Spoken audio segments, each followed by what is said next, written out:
기독교 윤리실천본부 집행위원으로 계셨던 이진우님이 쓰신 글 중에 우리가 생각해 봐야 할 글이어서 소개를 합니다. 서양인들의 묘지는 저 멀리 산에 있는 것이 아니라 동네 가운데 혹은 교회당 뜰에 있습니다.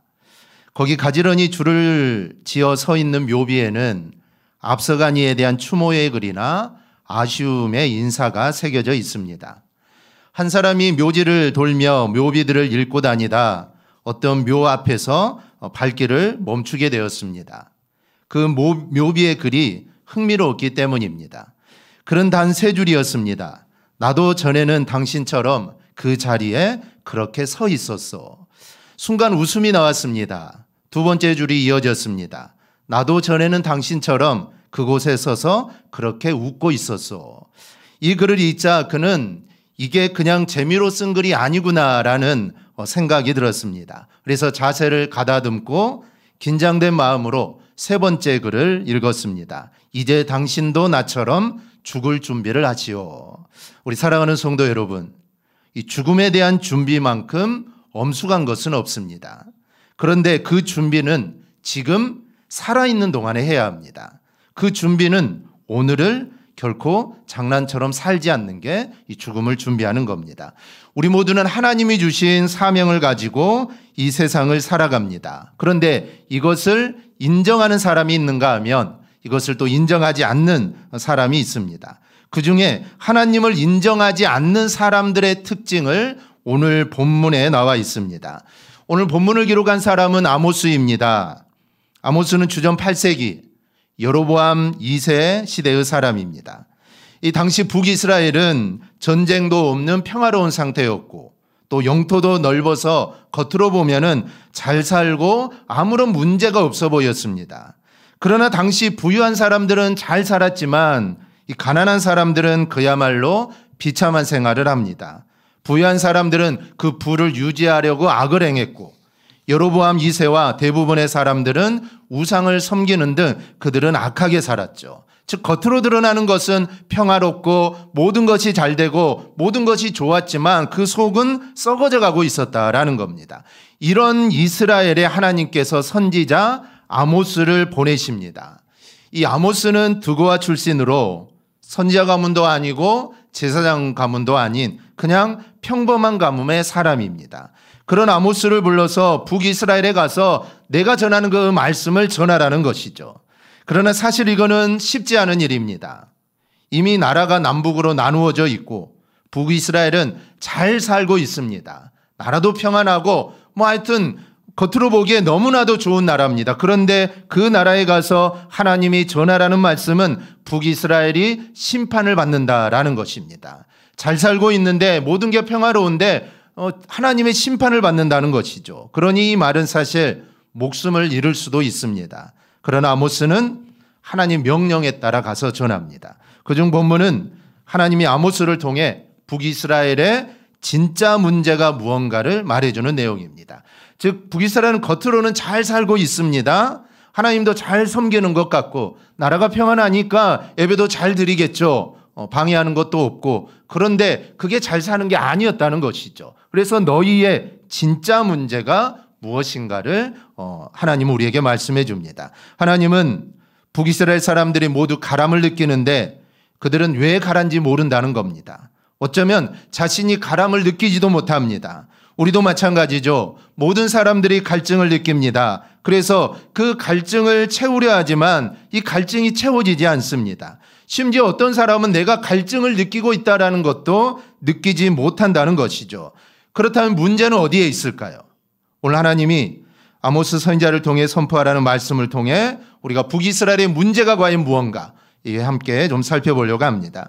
사실 성경에 기록된 모든 말씀들은 나에게 주신 말씀입니다. 그러니까 북이스라엘에게 주시는 말씀은 북이스라엘에게 주시는 말씀이 아니라 오늘 말씀을 읽고 말씀을 듣는 나에게 주신 말씀임을 믿습니다. 북이스라엘의 문제는 이들의 문제가 아닙니다. 오늘 말씀을 듣고 있는 저와 여러분의 문제이기도 합니다. 그래서 오늘 이 시간 말씀을 통해 우리의 문제가 무언가 함께 살펴보고 말씀을 통해 우리 안에 갈증이 해소되는 그날과 인해가 있기를 축복합니다. 먼저 아모스는 양식이 없어서 가란 것이 아니다라고 말을 합니다.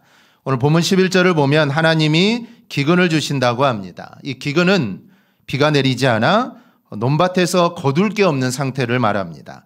그래서 굶주리는 상태죠. 그런데 하나님은 지금 기근이 와서 땅이 갈라지고 식물도 심을 수 없고 그래서 수확할 것도 없고 그래서 먹을 것도 없어서 정말 기근에 헐떡이는 그들을 향하여 사람들이 줄이는 것은 양식으로 인한 줄임이 아니다라고 말을 합니다. 분명 기근이어서 먹을 것이 없는데 하나님은 양식이 없어서 줄임이 아니고 양식이 없어서 가란 것이 아니다라고 말을 합니다. 그렇다면 이 기근은 단순히 수확물을 거두지 못하는 기근이 아님을 우리는 알게 됩니다. 그럼 이 기근은 어떤 기근일까요? 바로 영적 기근입니다. 영적인 통로가 막혀서 영적으로 받을 은혜가 없습니다. 영적 기근이죠. 그래서 영혼이 메마른 겁니다. 그런데 사람들은 이 영적 기근을 인정하지 않습니다. 즉 물질만 있으면, 즉 양식으로 대변되는 물질만 넉넉하면 영적으로도 나는 가라지 않는다라고 생각을 합니다. 그래서 이 물질에 전념하죠. 물질을 모으면은 내 영혼도 풍성해진다라고 생각을 하죠. 근데 그런 사람들의 생각을 보여주는 말씀이 누가복음 12장에 나옵니다. 예수님이 이런 비유를 말씀하시죠. 넓고 기름진 영토를 가진 어떤 부자가 가을에 풍성하게 수확을 합니다. 그래서 이 부자는 곡식을 쌓아둘 것이 없어서 내 곡간을 헐고 더 크게 지어서 거기에 내 모든 곡식과 물건을 내가 쌓아두어야겠다라고 이렇게 속으로 생각을 합니다. 여기까지는 그럴 수 있죠. 사실 여기까지는 아무 문제가 없습니다. 물질이 많으면 창고를 더 넓혀서라도 내가 수확한 물질을 그 안에 넣어두어야 하죠. 그런데 문제는 그 다음입니다. 19절입니다. 또 내가 내 영혼에게 이르되 영혼아 여러 해 쓸 물건이 많이 쌓아두었으니 평안히 쉬고 먹고 마시고 즐거워하자. 이 부자는 물질이 넉넉하면 영혼도 평안하리라 생각을 합니다. 물질의 풍성이 자신의 영혼까지 풍성하게 할 거라고 생각을 한 것이죠. 그런 부자를 향한 주님의 말씀이 20절에 나옵니다. 어리석은 자여 오늘 밤에 내 영혼을 도로 찾으리니 그러면 내 준비한 것이 누구의 것이 되겠느냐. 그리고 주님은 21절에서 이렇게 말씀합니다. 자기를 위하여 재물을 쌓아두고 하나님께 대하여 부요하지 못한 자가 이와 같으니라. 주님은 이 말씀을 통해 물질의 부요함이 영적 부요함은 아니다라고 말씀을 하십니다. 그렇다면 영적인 부요함은 어떻게 생길까요? 이 영적인 부요함은 하나님을 만나고 가까이 할 때 생기는 것임을 여러분 믿으시기를 축복합니다. 그런데 사람들은 그렇게 생각하지 않죠. 물질에만 집중합니다. 하나님을 멀리하죠. 그래서 영적인 기근이 와도 모릅니다. 어디만 쳐다봅니까? 물질만 쳐다봅니다. 어쩌면 지금 우리의 세대가 그렇습니다. 우리나라는 역사 이래 최고로 잘 사는 나라가 되었죠. 물론 아직도 완벽하지는 않지만 복지 혜택이나 이런 면에서 사실 다른 나라에 비해서 결코 뒤지지 않는 나라가 되었습니다. 얼마나 살기 좋은 나라입니까? 여러분 해외여행, 세계여행을 나가보면은 사실 한국만큼 여행하기 좋고 그렇게 살기 좋은 것이 사실 없습니다. 그런데 이상하죠. 나라는 정말 살기 좋은 나라가 되었는데 그러면 범죄는 줄여야 하고 사람들은 행복해야 되는데 사실 그렇지 않습니다. 범죄는 더 늘어나죠. 자살률은 급격하게 늘어납니다. 더 힘들어하고 더 나는 불행하다 느끼는 사람들이 더 많아졌습니다. 사람들은 물질도 양식도 넉넉한데 마음이 평안하지 않고 욕심이 안 사라지고 염려와 불안으로 가득 차 있고 가람이 해결이 안 됩니다. 그런데 이 물질이라고는 전혀 없이 살았던 사도 바울의 고백이 있습니다. 우리 빌립보서 4장 11절 12절 우리 한 음성으로 함께 보겠습니다. 내가 궁핍함으로 말하는 것이 아니니라. 어떠한 형편에서든지 나는 자족하기를 배웠노니 나는 비천에 처할 줄도 알고 풍부에 처할 줄도 알아. 모든 일 곧 배부름과 배고픔과 풍부와 궁핍에도 처할 줄 아는 일체의 비결을 배웠노라. 아멘. 사도 바울은 자신은 가난하게 살아보기도 했고 부하게도 살아보기도 했다는 것이죠. 그런데 사도 바울은 부하게 살았든 가난하게 살았든 그 어떤 경우에도 스스로 만족하는 법을 배웠다는 겁니다. 그는 내가 가난하기 때문에 내가 물질이 없어서 말하는 게 아니라는 겁니다.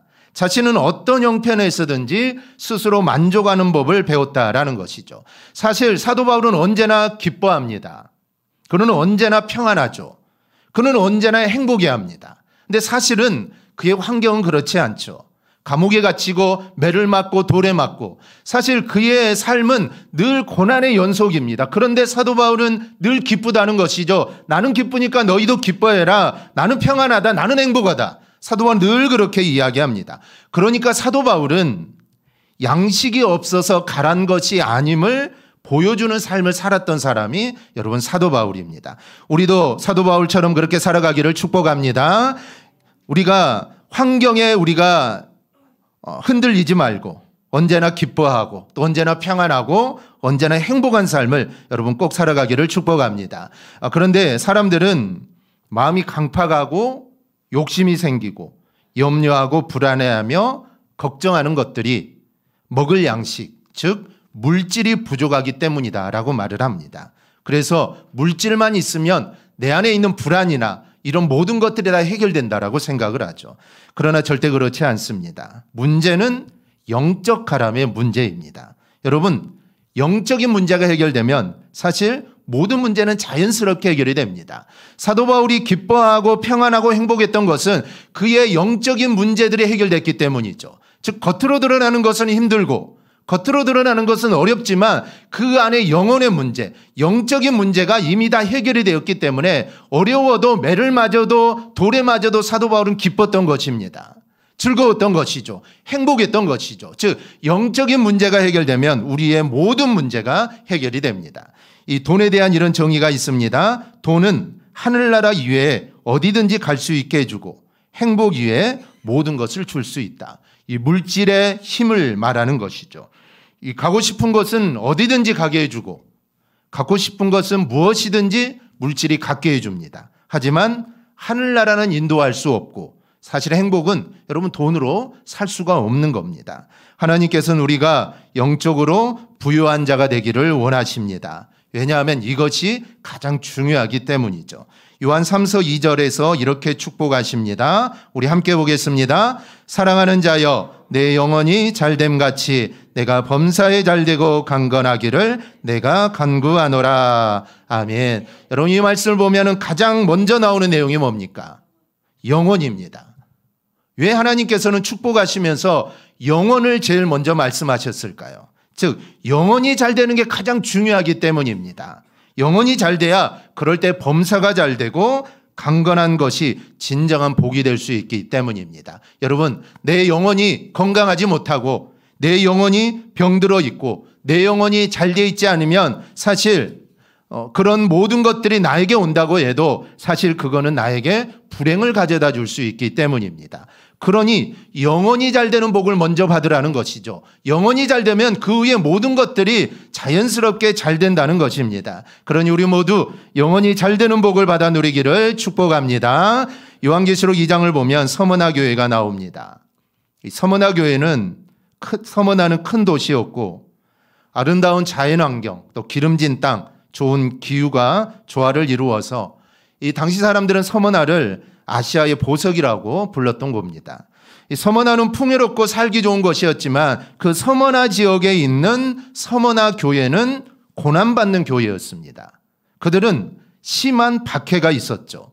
그런 교회, 즉 그 지역은 너무나 잘 살고 너무나 풍요롭고 부족한 것이 하나도 없고 그런데 이 서머나 교회, 이 교회에 있는 성도들은 늘 부족하고 늘 어려움을 당하고 고난을 받고 박해를 받습니다. 이런 교회를 향해 주님은 이렇게 말씀하십니다. 내가 내 환난과 궁핍을 알거니와 실상은 내가 부유한 자니라. 환난 가운데 가난하고 힘들게 살고 있지만 실상은 너희가 부유한 자요 영적인 부자요 너희가 영원한 부자라는 겁니다. 이들은 예수님을 믿는다는 이유로 박해를 받았지만 믿음을 버리지 않았습니다. 부유하고 평안하게 살려고 그들은 예수님을 버리지 않았습니다. 이 세상 그 무엇과도 예수님과 바꿀 수 없었던 것이죠. 예수님을 부인하고 믿음을 버리면 그들은 그 서머나 지역의 사람들처럼 풍요롭게 모든 것을 누리며 그들은 살 수 있습니다. 그런데 그들은 그렇게 하지 않았다는 것이죠. 왜냐하면 그들이 가진 복음의 가치를 그들은 알았기 때문입니다. 그래서 이들은 가진 것이 없지만 영원한 것을 바라보았고 예수님이 그들 안에 있었기에 사실 그들은 영적인 부자였던 겁니다. 영원한 것을 주목할 때에 영적 부요함을 우리가 추구할 수 있습니다. 10절에 우리가 잘 아는 말씀이 나오죠. 죽도록 충성하라. 그리하면 내가 생명의 관을 내게 주리라. 여러분, 사실 세상에서 받는 상 얼마나 좋습니까? 학교에서 개근상만 받아도 여러분 얼마나 기분이 좋습니까? 그런데 나중에 우리가 하나님 앞에 섰는데 하나님이 나에게 상을 주시면 여러분 그 상 얼마나 좋겠습니까? 그 상을 꼭 받는 우리 성도들이 되기를 바랍니다. 그러기 위해서는 잠시 있다가 사라지는 눈에 보이는 것들만 너무 집착하지 마시고 눈에 보이지 않지만 영원한 가치를 주목하며 꼭 살아갈 수 있기를 바랍니다. 이렇게 살아가는 것이 여러분 영적 부자입니다. 우리 모두 영적인 부자가 되기를 축복합니다. 둘째는 물이 없어서 가란 것이 아닙니다. 본문 11절을 보면 하나님은 북이스라엘 사람들에게 너희가 줄인 것은 양식이 없어서도 아니고 물이 없어서도 아니다 라고 말씀합니다. 요한복음 4장을 보면 수가성 여인이 나옵니다. 이 여인도 갈급해하고 있습니다. 예수님이 이 여인에게 나에게 영원히 목마르지 않는 생수가 있다고 하니까 이 여인은 그것을 달라고 하죠. 사실 예수님은 영적인 가람을 말했는데 이 여인은 육적인 가람을 생각한 겁니다. 결국 이 여인은 예수님의 말씀으로 그 가람이 무언가를 깨닫게 되죠. 깨닫자 이 여인이 어떻게 합니까? 물동이를 내던지고 마을로 들어가서 영적 가람을 해결받는 방법을 그는 소개합니다. 이 여인은 육적 가람이 문제인 줄 알았습니다. 자신에게 문제는 이런 육적인 가람이 문제인 줄 알았는데 알고 보니 육적 가람이 문제가 아니라 영적 가람이 문제였던 것입니다. 그러니 그 문제가 해결되니까 사실 그의 육적인 갈증도 모두 다 해결이 되어버린 것입니다. 사실 육적인 갈증은 물을 먹으면 해결이 됩니다. 그런데 무언가 늘 허전하고 외로운 마음이 들고 늘 쓸쓸하고 늘 불안합니다. 그래서 이런 문제를 해결해 보려고 여행을 가죠. 맛있는 것을 먹으면 좀 나아지지 않을까 맛집을 찾아다닙니다. 놀거리를 찾아다니고 친구를 만나죠. 그러면 잠시 해결된 것 같은데 그런 마음이 해결되지가 않습니다. 왜냐하면 영적인 갈증 때문입니다. 영적인 존재인 사람은 영이 채워지지 않으면 이 영이 갈증을 느끼게 됩니다. 이것은 여행을 한다고 맛있는 걸 먹는다고 친구를 만나 수다를 떤다고 해결되는 것은 아닙니다. 해결되는 것 같지만 사실 그 시간이 지나면 결국 원점으로 돌아갑니다. 그럼 이 갈증을 어떻게 우리가 해소할 수 있을까요? 사실 누구도 대답할 수 없지만 주님은 명확하게 말씀하십니다. 요한복음 7장입니다. 명절 끝날 곧 큰 날에 예수께서 서서 외쳐 이르시되 누구든지 목마르거든 내게로 와서 마시라. 나를 믿는 자는 성경의 이름과 같이 그 배에서 생수의 강이 흘러나오리라 하시니 이는 그를 믿는 자들이 받을 성령을 가르쳐 말씀하신 것이라. 할렐루야. 여기에서 명절 끝날이라는 말은 초막절이 끝나는 마지막 날이라는 뜻입니다. 즉 명절이 끝났습니다. 그러니 허망하고 외로움, 공허감, 상실감 이런 걸 느끼는 사람들에게 주님이 말씀합니다. 너희가 가란 것은 물이 아니라 성령이 없어서다. 지금 내 속에 만약에 내가 지금 허망하고 외롭고 공허하고 상실감 이런 것들이 내 안에 있다면 여러분 이것은 영적인 가람 때문입니다.